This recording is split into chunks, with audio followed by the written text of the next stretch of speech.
Hi hello నమస్తే, welcome back to iDream media. ఈరోజు మనతో ఉన్నారు సర్టిఫైడ్ ఫైనాన్షియల్ ప్లానర్ అయిన మాధవరెడ్డి గారు. మ్యామ్తో మాట్లాడదాం. Hi ma'am. హలో అండి. So Adani the latest news maker అని చెప్పొచ్చు. అవునండి. సో రైట్ నౌ ఈ టుడే ఒక అప్డేట్ వచ్చింది అదాని మీద, ఇండస్ట్రీని ఈవెన్ స్టాక్ మార్కెట్స్ని కుదిపేసిన వార్త. దానిపై మీ అప్డేట్? సో అది మనకి బ్రైబరీ ఛార్జెస్ ఆయన మీద ఏవైతే ఉన్నాయో, so US fed court has confirmed and they have found guilty the Adani group as well as another 7 members ఇందులో కూడా ఇన్వాల్వ్ అయ్యి ఉన్నారు అని చెప్పి వాళ్ళకి $250 million బ్రైబ్ కేసు అనేది వాళ్ళ మీద ఛార్జెస్. తర్వాత ఈరోజు వాళ్ళ మీద అది కన్ఫర్మేషన్ లాగా గిల్టీగా వాళ్ళని తీసుకొచ్చారు ఒక కేసు అయితే.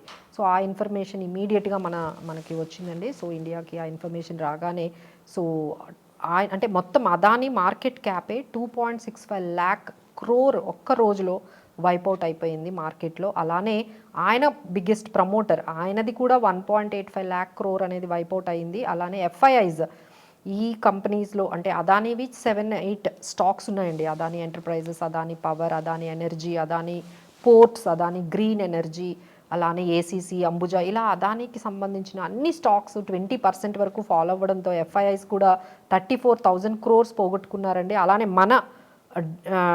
మన డిఐఐస్ కూడా ఆల్మోస్ట్ 18,500 crores పోయాయి. అలానే రీటైలర్స్ మార్కెట్ క్యాప్ కూడా 9,500 అనేది కరెక్షన్ అనేది మనకి కనిపించింది. సో ఆల్ టుగెదర్ ఆయన చేసిన బ్రైబ్ ఓన్లీ $250 million అయితే జరిగినదైతే చూస్తూ ఉంటే it's a huge loss for the DIIs, FIIs, retailers, వీళ్ళందరికీ కూడా చాలా హ్యూజ్ లాస్ అనేది వచ్చింది. So this is second time ఇలాగా జరిగిందండి. ఇంకా మనము ఇంపాక్ట్ కానీ చూసుకున్నట్లయితే అంటే చాలా మ్యూచువల్ ఫండ్ స్కీమ్స్ ఈ అదానీ స్టాక్స్లో ఇన్వెస్ట్ చేశారు. అంటే ఒక డౌట్ మ్యామ్, ఒక పర్సన్ యొక్క అంటే సిచ్యువేషన్ని ఒక కంట్రీ ఎకనామీతో మనం పోల్చుతున్నాం అంటే ఆయన పర్సన్ అంటే మరి అంత అంటే హ్యూజ్ అంటే ఒక టైంలో మీరు గమనించారో లేదో, he has become second richest person in India, in Asia.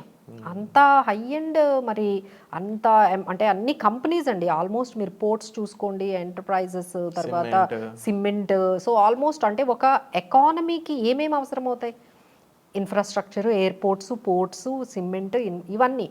So ఒక ఎకానమీని ఏవైతే అవసరం అవుతాయో అవన్నీ ఆయన దగ్గరే ఉన్నాయండి. Like even clean energy, solar, అంటే అప్కమింగ్ కూడా అన్నీ కూడా ఆయన చేతుల్లో, అంటే ఆయన కంపెనీస్లోనే ఎక్కువగా ఈ బిజినెస్ అంతా ఉండడంలో మనకి ఎకానమీకి ఆయన చాలా కీ పర్సన్ అనేది అయిపోయారు. So economy any house link to the stock market.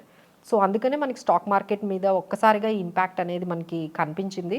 So now mutual funds కూడా చాలా మనకి ఇన్వెస్ట్ చేశాయండి అంటే ఈ అదానీ స్టాక్స్లో. ఎక్కువగా బాగా ఇంపాక్ట్ అయిన కొన్ని మ్యూచువల్ ఫండ్ స్కీమ్స్ అంటే క్వాంట్ స్మాల్ క్యాప్ బాగా ఇన్వెస్ట్ చేశారండి అదానీ స్టాక్స్లో. అలానే ఎస్బీఐ నిఫ్టీ 50 అనే స్కీమ్ వాళ్ళు కూడా ఇందులో బాగా ఇన్వెస్ట్ చేశారు. ICICI Pru equity, SBI arbitrage opportunities fund, Invesco India arbitrage, Kotak equity arbitrage, UTI Nifty 50, Nippon India arbitrage, quant ELSS, ఈ క్వాంట్ ఫ్లెక్సీ క్యాప్. అంటే ఈ క్వాంట్ వాళ్ళు ఎక్కువగా ఈ అదానీ స్టాక్స్లో బాగా ఇన్వెస్ట్ చేశారు. సో వాళ్ళ మీద అయితే చాలా ఇంపాక్ట్ అనేది కనిపిస్తుంది. సో ఎవరెవరికైతే మీకు ఈ particular schemes, mutual fund schemes ఉన్నాయో ఒకసారి అయితే ఆ ఇంపాక్ట్ అయితే గమనించండి. సో అదానీ ఇంపాక్ట్ కొన్ని స్కీమ్స్ మీద చాలా ఎక్కువగా మనకి కనిపిస్తుంది. సో ఇది కాకుండా ఇంకొకటి ఏంటంటే పిఎస్యు బ్యాంక్స్ మీద చాలా ఇంపాక్ట్ కనిపించిందండి. అదానీ ఇంపాక్ట్, ఈ నెగిటివ్ ఇంపాక్ట్ అనేది ఎలా అంటే అదానికి చాలా లోన్స్ ఇచ్చారు. ఈ లోన్స్ ప్రైవేట్, మన ఇండియన్ ప్రైవేట్ బ్యాంక్స్ కన్నా పిఎస్యు బ్యాంక్స్ అంటే మన public sector banks like SBI, అలానే మనకి bank of Baroda, Punjab national bank, especially government banks, related banks అన్నీ కూడా ఆయనకి కొన్ని కోట్లు అంటే టోటల్గా 88,000 కోట్ల ఆయనకి డెట్గా ఇచ్చారండి.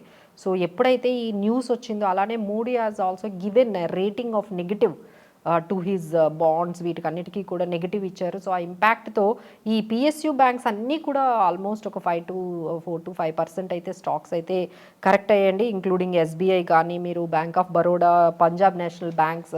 ఎందుకంటే వీళ్ళు అప్పిచ్చున్నారు కదా, సో వాళ్ళ మార్కెట్ క్యాపిటలైజేషన్ వాల్యూ అనేది తగ్గిపోతే ఈ బ్యాంక్స్ మీద కూడా కొంచెం ఇంపాక్ట్ అయితే మనకి కనిపించింది. సో ఈ విధంగా ఒకవైపు రీటైలర్స్ మీద, మ్యూచువల్ ఫండ్ స్కీమ్స్ మీద, entire stock market as well as FIIs and this banks like especially PSU banks మీద కూడా చాలా ఇంపాక్ట్ అనేది మనకు కనిపించిందండి. So maybe it might continue, ఇంకొక 2-3 డేస్ అయితే కంటిన్యూ అవుతుంది. సో ఇంకా అంటే ఈసారి ఇంకొంచెం అంటే అప్పట్లో maybe Congress is not that much strong, now they are very strong ఉన్నారు కాబట్టి దీన్ని ఇంకొంచెం నెక్స్ట్ లెవెల్కి తీసుకెళ్లే అవకాశాలు అయితే ఉన్నాయండి. సో అప్పుడే ఈ విషయం అనేది అంత ఈజీగా ఈసారి అంటే లాస్ట్ టైం కామ్ అయిపోయినట్టుగా ఈసారి అయితే కామ్ అయినట్టుగా అయితే కనిపించట్లేదు. They will take it to the పార్లమెంట్కి కూడా తీసుకొని వెళ్ళి ఈ ఇష్యూని సెబీ చైర్మన్ సైతం పాయింట్అవుట్ చేస్తున్నారండి. ఎందుకంటే ఆమె ఈయనని ప్రొటెక్ట్ చేస్తోంది. ప్రతిసారి ఆయన మీద ఎలిగేషన్స్ వచ్చినప్పుడు కరెక్ట్గా ఇన్వెస్టిగేషన్ ఎందుకు చేయట్లేదు అంటే, ఒక యూఎస్లో వాళ్ళు చేసి ఇన్వెస్టిగేట్ చేసి ఈయన బ్రైబ్ తీసుకున్నట్లుగా క్లియర్గా వాళ్ళు ఒకటి కన్ఫర్మ్ చేసినట్టు మన ఇండియాలో ఎందుకు అది మనకి ఇన్వెస్టిగేషన్ జరగలేదు, అంత పర్ఫెక్ట్గా ఎందుకు జరగలేదు, అక్కడ యూఎస్ వాళ్ళు చేసినట్టుగా మన వాళ్ళు ఎందుకు ఇన్వెస్టిగేషన్ చేయట్లేదు. బట్ ఇక్కడ ఒక పర్సన్ అతని కంపెనీ నష్టపోయిన దానికంటే కూడా అతని ఎంటర్ప్రైజ్ నష్టపోయిన దానికంటే కంట్రీ ఎక్కువ నష్టపోతుంది, రీటైలర్స్ పబ్లిక్ ఎక్కువగా నష్టపోతున్నారు, అందులో ఇన్వెస్ట్ చేసే వాళ్ళు ఉన్నారు, వాళ్ళందరూ ఎక్కువగా నష్టపోతున్నారు. ప్రతిసారి జరుగుతోంది కదండి, దిస్ ఇస్ సెకండ్ టైం జరుగుతోంది ఇలా. ఈసారైనా ఐ విల్ హోప్ దట్ ఒక మంచి ఇన్వెస్టిగేషన్ చేసి ఫైనల్గా వాట్ హ్యాస్ హ్యాపెండ్ అనేది ఒకసారి చేస్తే బెటర్ అండి. అందులో మాత్రము ఈ మాధవీపురి బుచ్ కూడా బాగా కొంచెం అప్పటి నుంచి అంటే ఆ హిండెన్బర్గ్ రిలేటెడ్ టు ఈ అదానీ సాగాలోనే ఈమెకు కూడా కొంచెం కాన్ఫ్లిక్ట్ ఇంట్రెస్ట్ ఉంది అని చెప్పి ఎప్పుడైతే వచ్చిందో, సో ఈసారైనా వాళ్ళు అట్లీస్ట్ తనని రిమూవ్ చేసేంత వరకైనా కొంచెం అలాంటి సిచ్యువేషన్ కానీ వచ్చిందంటే మార్కెట్ ఇంకా కొలాప్స్ అవుతుందండి. ఇఫ్ ఇట్ ఈజ్ రియల్లీ ఏదైనా ఆయన చేసింది అనేది ఏమైనా ప్రూవ్ కానీ అయింది లేదు, సెబీ చైర్మన్ని తీసేశారు అనే న్యూస్ కూడా మార్కెట్కి చాలా నెగిటివ్ అండి. So next 1 week is going to be very tensed for the market, including ఈ Maharashtra elections outcome as well as this Adani impact ఎలా ఉండబోతుంది అనే దాని మీద మార్కెట్స్ అయితే కొంచెం నర్వస్గానే ఇప్పుడు ఉన్నాయి. సెల్లింగ్ ప్రెషర్ అయితే ఎక్కువగా ఉంది. సో ఓవరాల్గా మార్కెట్ అప్డేట్స్ పై ముఖ్యంగా అదానీ అప్డేట్ ఒకవైపు అంటే ఒకవైపు మన డాలర్ కూడా చాలా స్ట్రాంగ్ అంటే డాలర్ స్ట్రాంగ్ అయ్యి మన ఇండియన్ రూపీ చాలా వీక్ అనేది అయిపోతుంది. సో ఇట్స్ ఆల్మోస్ట్ 84 రూపీస్ 40 పైసా అయిపోతుంది. ఎందుకంటే ఎఫ్ఐఎస్ సెల్లింగ్ అంటే మన దగ్గర నుంచి మనీ అంతా వెళ్ళిపోతుంది కదా, వెళ్ళిపోతుండగానే మనకి సపోర్ట్ చేసినా కూడా FIs are the key role play చేస్తుంది. సో అది కూడా మనకి కొంచెం మార్కెట్ మీద ఈ ఎఫ్ఐఎస్ సెల్లింగ్, తర్వాత ఈ వార్ ఇంపాక్ట్, తర్వాత ఈ అదానీ ఇంపాక్ట్, తర్వాత డాలర్ అదే మన రూపీ వీకనింగ్, ఇవన్నీ కూడా మార్కెట్ మీద కొంచెం అయితే స్ట్రెస్గానే ఉన్నాయండి రైట్ నౌ. బట్ అగైన్ ఒక ప్రీవియస్ ఎపిసోడ్లో మ్యామ్ చెప్పడం జరిగారు, ఒక ఇలాంటి సిచ్యువేషన్స్లో ఉన్నప్పుడు ఇన్వెస్టర్స్ ఏం చేయాలి అనేది. You can search for that episode. ముఖ్యంగా ఇలాంటి అప్డేట్స్పై రైట్ టైంలో ఏం చేయాలి అనే దానిపై విశ్లేషణ కావాలనుకున్నట్లయితే డిస్ప్లే అవుతున్న నెంబర్స్ కాల్ చేసి మీరు మ్యామ్ యొక్క హెల్ప్ తీసుకోవచ్చు. రైట్ ప్రొఫెషనల్తో ఇన్వెస్ట్మెంట్ చేసినట్లయితే you will see in better place అనమాట.